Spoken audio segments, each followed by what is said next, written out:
two of my best politicians in South Africa had a very interesting dialogue at the EFF studios. Who am I talking about? Obviously, Floyd Shivambu, the deputy president of the EFF, and the best brain in politics, according to me, Commissar Buisane Ndlozi. They spoke about things that as Africans, we don't focus too much and we don't understand why the fiscus of a country is not working very well. I want to speak about this and try to link it to why it is important to own land in South Africa. Welcome to King Said So, Africa's one land, one language, one currency, one army on King Said So. Africans can unite. Your Pan-Africanist podcast. Enjoy. Black Heart, the hustle continua. 100% good quality t-shirts, made to inspire your goals and dreams. T-shirts are now available at an affordable price. Place your order now. 068-473-6908. Instagram at Black7576. Facebook page Black Heart.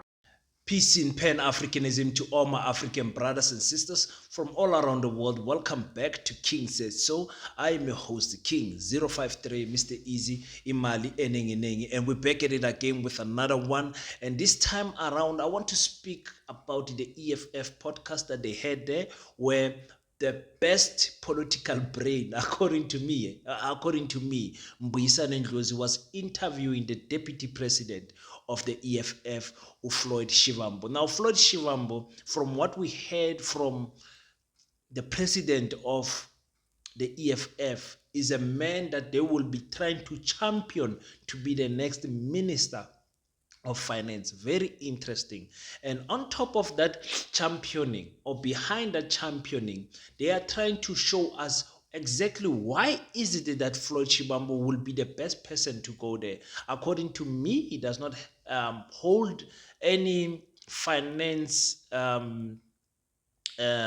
education or degrees or anything like that. I think if I'm not wrong, he holds a qualification in political science, a degree, I think a master's also, and also he probably holds a qualification in international relations.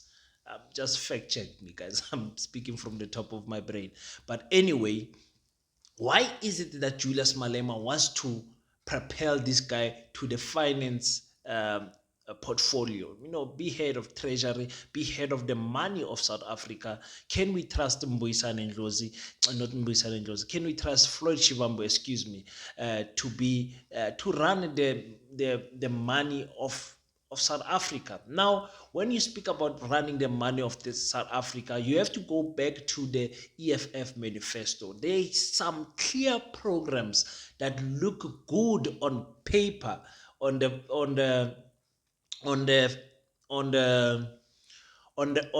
papers of the EFF, but it does not mean, excuse me, my mind just went somewhere else.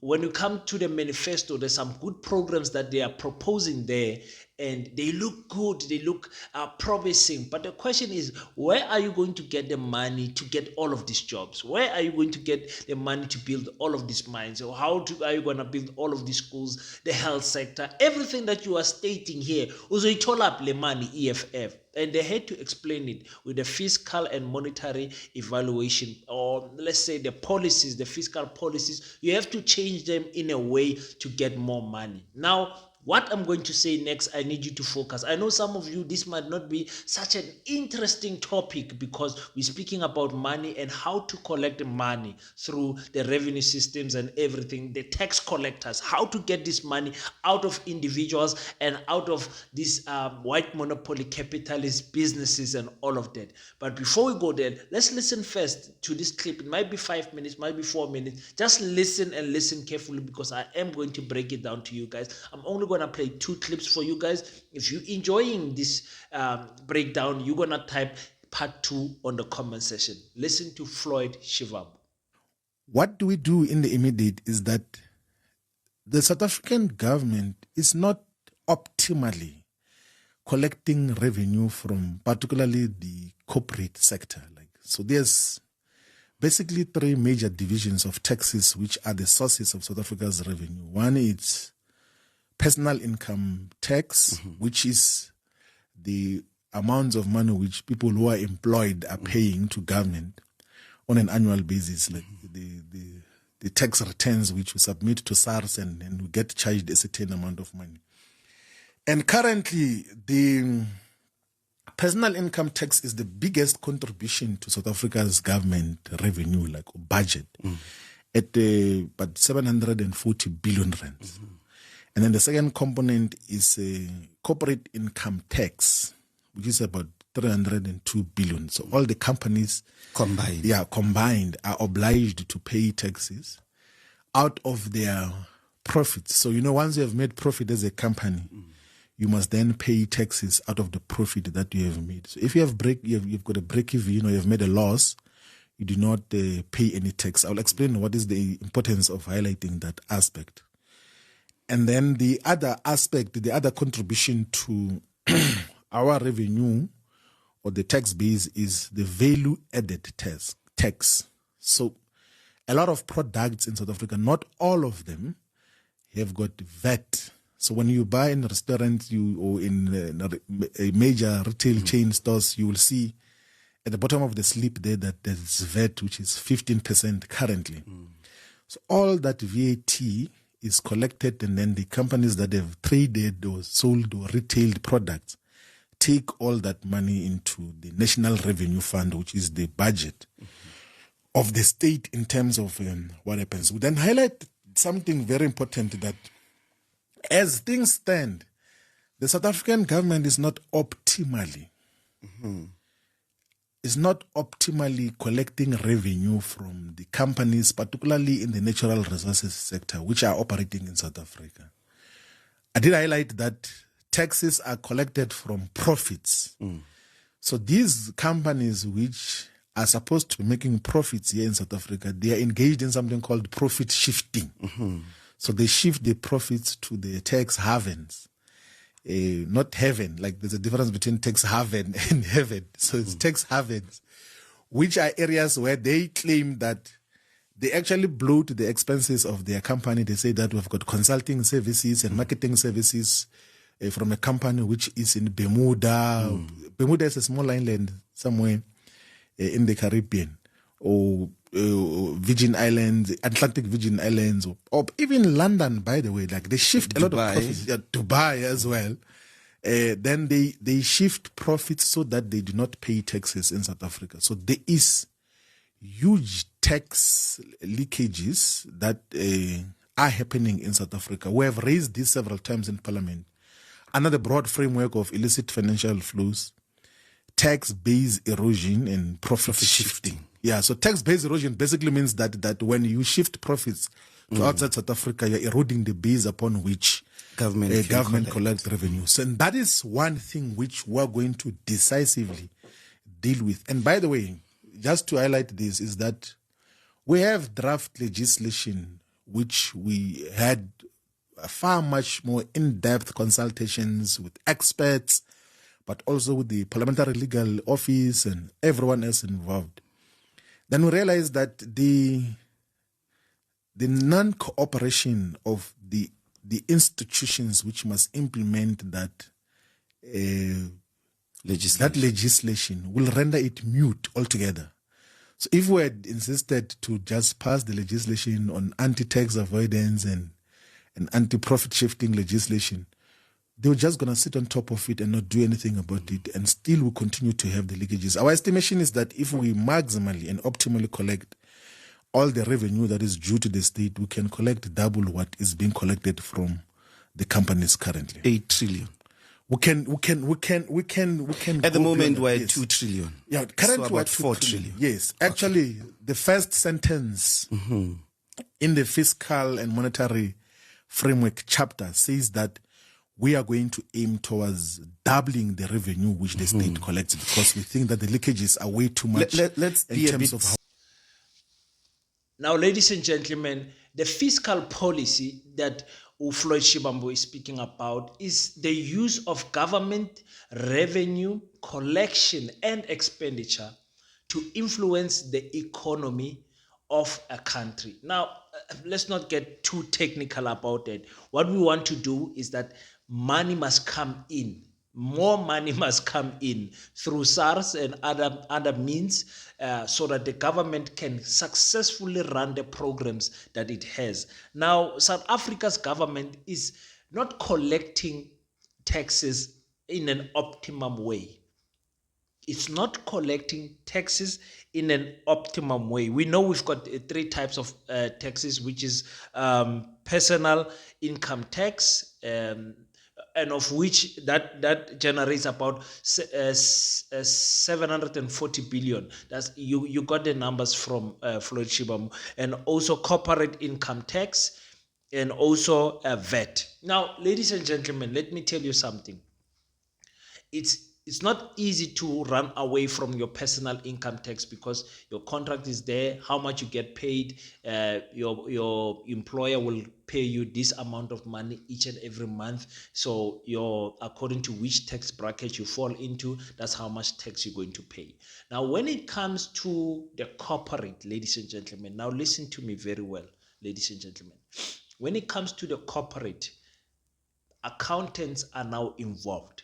Auditing firms are now involved, and those auditing firms and those accountants can help you tweak. Those of you who've got businesses within Kulmangana, help you tweak your financial statement so that it appears as if you are making a loss. Most white monopoly capitalist companies do this. We call it tax evading. They evade paying tax by shifting their monies, profit shifting, and making sure that they don't pay what they are supposed to be paying. Now, this is very important. This is very important because you need a watchful eye to see why is it that these companies are increasing expenditure so that it appears as if they have spent all their profits and there's nothing less, and what is left is this, and from this amount then they pay the tax collectors. Very clever.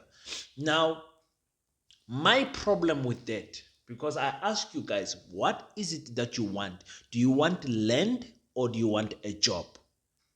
I asked you, my African brothers, what is it that you want? I told you I'm going to show you how I'm going to link everything back to land. I'm going to be speaking about land until you are blue on your face. I don't care.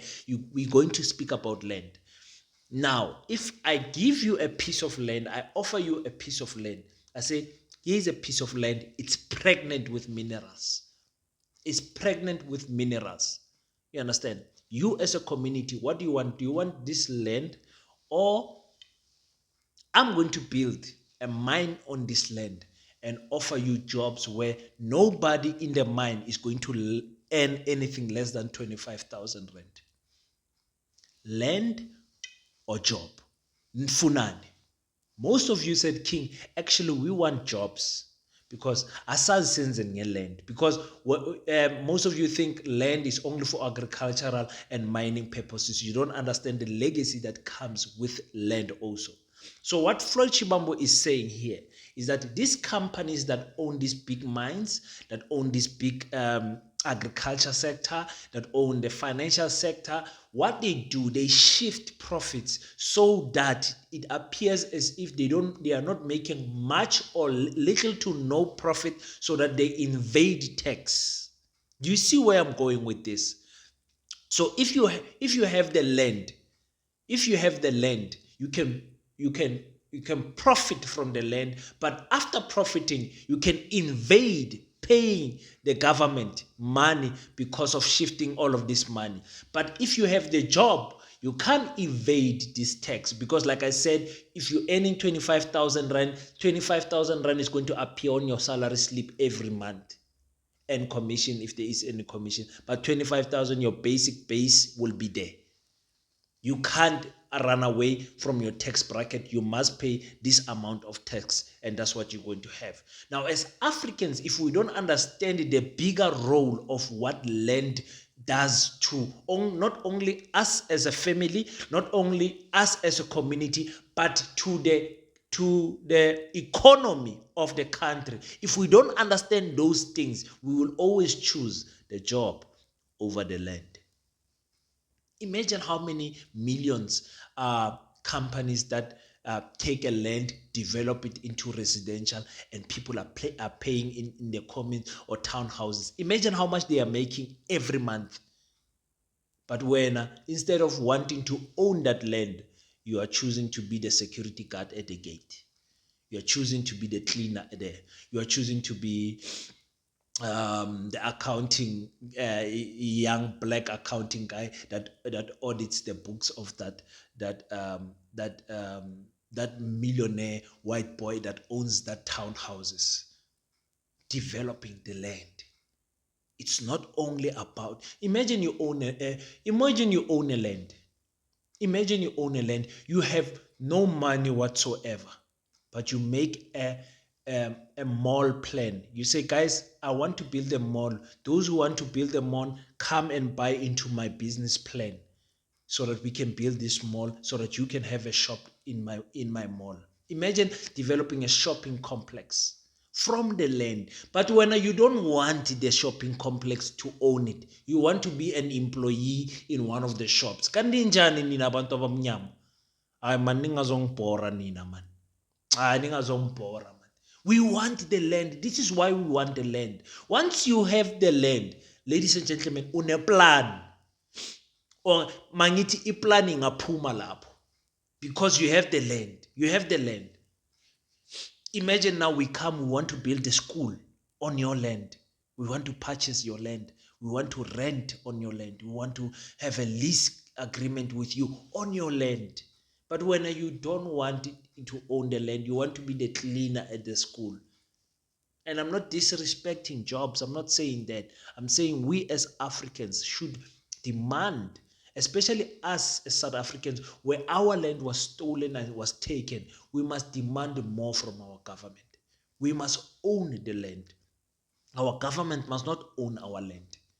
I've explained this 1 million times. Angazi melengi explain kanjani. I have a problem with the policy, the land policy that the EFF is proposing, that they will take the land and make it the state will be the ownership of the land. I said no. Someone can't steal my car and you recover it as the state. And when I want my car back, you say, no, we're going to keep this car in the ownership of the land. Kanjan, of the state, I mean. Someone stole my land. Stole my land. The government is taking back my land, but it does not give it back to me. It takes ownership of the land. Does that not mean two wrongs? Is that not double stealing? I know I can use the land. Government can lease me the land and I can use it, but they are the owners of the land. So umhlaba loyo asuwo wami. That is why I agree with what Mkhonto Wesizwe is saying. Let's bring back the kings. Let them own the land and let them take out the title deeds. I know that system can also be corrupt and whatever, but I see that one better than the state owning the land. I don't agree with that. Let's listen to what he says about companies, mining companies that instead of moving the minerals of our country to other countries and profiting there instead of here. Listen to this. We collect the revenue. I can give you a simple example, by the way, that there is thousands of mines here in South Africa.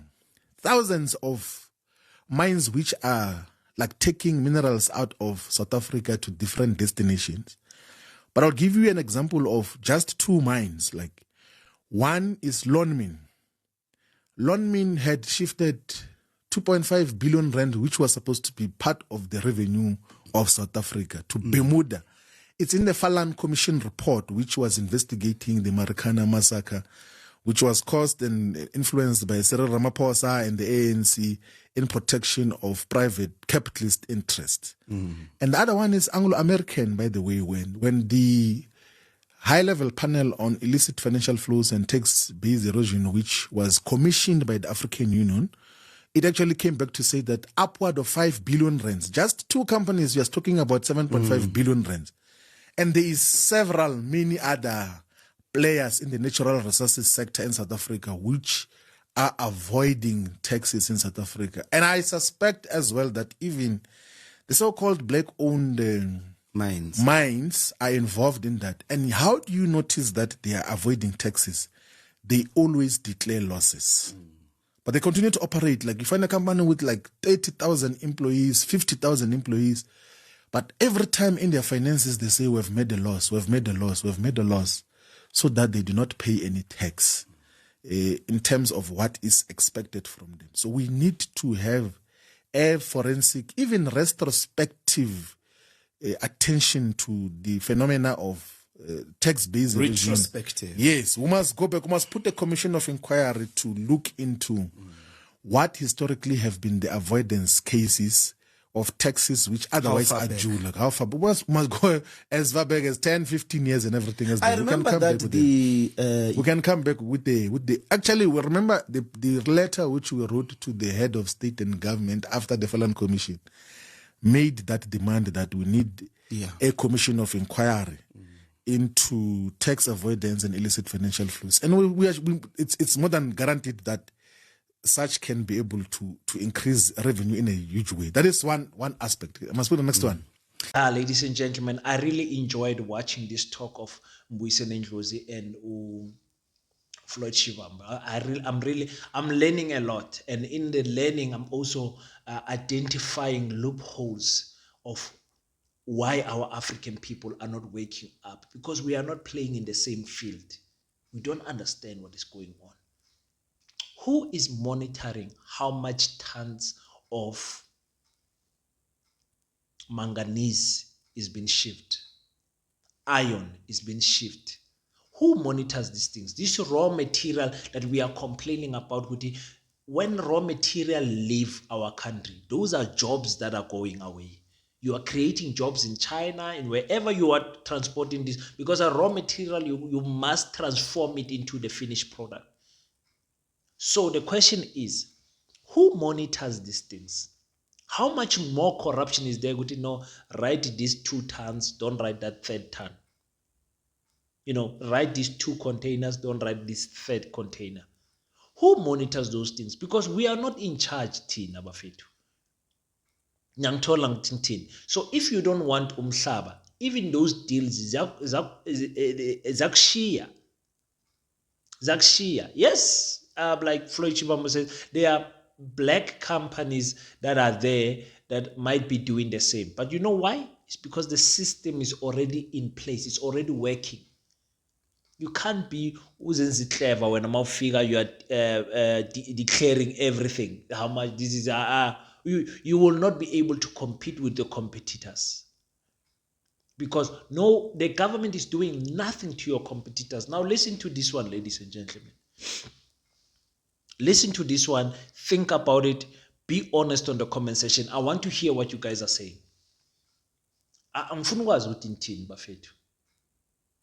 If indeed we don't own the Reserve Bank of our country, the Reserve Bank prints money, money is being printed there. Money is being printed in the Reserve Bank. Who says there isn't money that is being printed to support AfriForum? Think about this. If you are black and you owned the Reserve Bank and your people was in the minority, would you not take your money and support the minority without declaring to the government? And I think about it. Who says the Reserve Bank is not funding Orania? I'm asking a question. I'm not making a statement. I'm asking a question. Who says that is not happening? You don't own the Reserve Bank. You don't own the mines. You don't own the farms. If you do have any, they are not significant compared to your white counterpart. This is what our Floyd Shivambu is speaking about here. We need to take ownership of the economy. Number one. Number two, we need to optimize the collection of revenue. And another thing on the first clip that I forgot to say, I don't understand why is it that you're taking income tax, and after the income tax, what is left is my money. When I spend that money, then you charge me a VAT. I'm paying double on this VAT nonsense. But that's a debate for another day. It's a technical debate. Anyway, so if you have enjoyed this, feel free to type part 2. The interview is long. I do not want to make this clip extremely long. I love talking. I love analyzing, and I love listening and learning. It's very important from such giants of political brains, Floyd Shivambu and Mbuisa. I mean, I love these two gentlemen. I love how they think. So with this said, do you think Floyd Shivambu would be the right guy to head the finance ministry or portfolio? Would you want to see him there being the Minister of Finance, directing money, doing this fiscal policy that I told you about, that it is, the use of government revenue, collection and expenditure to influence the economy of our country? I don't know. You guys, you will tell me if you love Floyd Shivambu as the Minister of Finance. Anyway, that's all I had to say today. Until we meet next time, click the subscribe button, man. Click the subscribe button. We try to hit 30,000 subscribers before we get to the 2024 election on the 29th of May. I will really appreciate it. Also, if you click the like button, but very important for me more than anything else is for you to leave your thoughts on the comment section. I want to know, is he the guy for the job or not? Till we meet next time, don't forget to pray. After we pray, stand up, African child. Do your best so that God can do the rest. Peace in Pan-Africanism. I salute you.